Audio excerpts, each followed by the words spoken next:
যদি কারো কোনো চুল পরিমাণ কোনো কমপ্লেইন থাকে আমাদেরকে সরাসরি জানাবেন, আমাকে জানান, আমাদের অফিসে জানান, যেভাবে হোক জানাবেন, আমরা আপনাদের প্রবলেম সলভ করে দেব। বিকজ আমরা কখনো অসভ্য আর বেয়াদব অমানুষদেরকে নিয়ে আমরা আমাদের প্রতিষ্ঠানে বদনাম হাসিল করতে চাই না। আসসালামু আলাইকুম মাই ডিয়ার অডিয়েন্স, সবাই কেমন আছেন?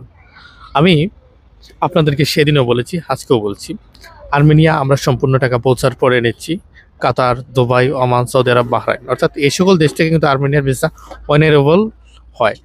আপনি আমাদের মাধ্যমে কেন যাবেন, অথবা যে কোনো একটা কনসালট্যান্ট এজেন্সির মাধ্যমে কেন যাবেন? আমি বিষয়টা আর্মেনিয়া থাকাকালীনও বেশ কয়েকবার এক্সপ্লেন করেছি, এখন আবার এক্সপ্লেন করছি। একটা কনসালট্যান্ট এজেন্সির মাধ্যমে এ কারণেই যাবেন, তারা আপনাকে ট্রাভেল গাইড দিবে, তারা আপনাকে জব দিবে, তারা আপনাকে সোশ্যাল কার্ডের সম্পূর্ণ রেসপন্সিবিলিটি নেবে।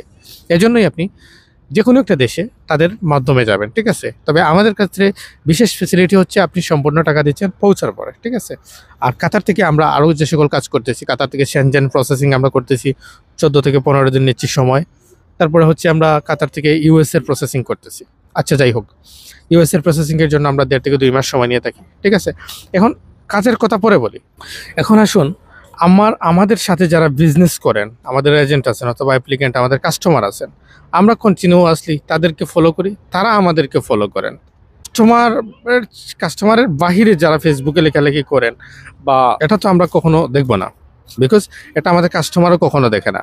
আমি আপনাদেরকে একটা বিষয়, তাদের সাথে আমাদের বিজনেস আছে, তারা সবসময় সহজ এবং মার্জিত ভাষায় আমাদের সাথে কথা বলতে হবে, তাহলে আমরা বিজনেস রান করতে পারবো এবং আপনাদের সাথে আমরা চলতে পারবো। চুল পরিমাণ কোনো কমপ্লেইন থাকে আমাদেরকে সরাসরি জানাবেন, আমাকে জানান, আমাদের অফিসে জানান, যেভাবে হোক জানাবেন, আমরা আপনাদের প্রবলেম সলভ করে দেবো। আপনাদের সাথে আমরা রান করব না, বিকজ আমরা সসম্মানের সাথে চলতেছি। কে আমাদেরকে কী নিয়ে ফেসবুকে কী লেখলো এগুলো আমাদের দেখার দরকার নাই। শুধুমাত্র আমরা এটা দেখব কোন কাস্টমার আমাদের যারা ক্ষতিগ্রস্ত হয়েছে, আপনারাও সেটা ফলো করবেন।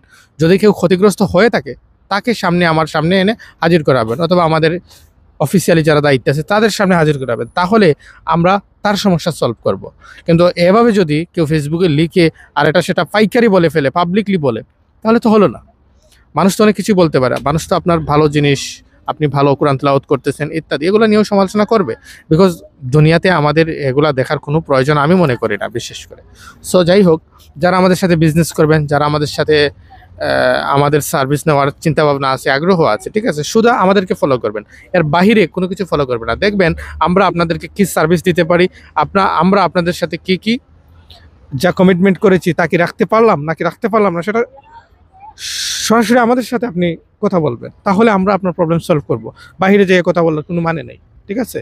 তো প্রত্যেক সময় একটা কথাই বলি, যখন আমাদের সাথে আপনার কোনো সম্পর্ক হয়ে যায়, ব্যবসায়িক বা যেভাবেই হোক, এটা যেন সবসময় মার্জিত এবং ভদ্রতার ভিতরে থাকে।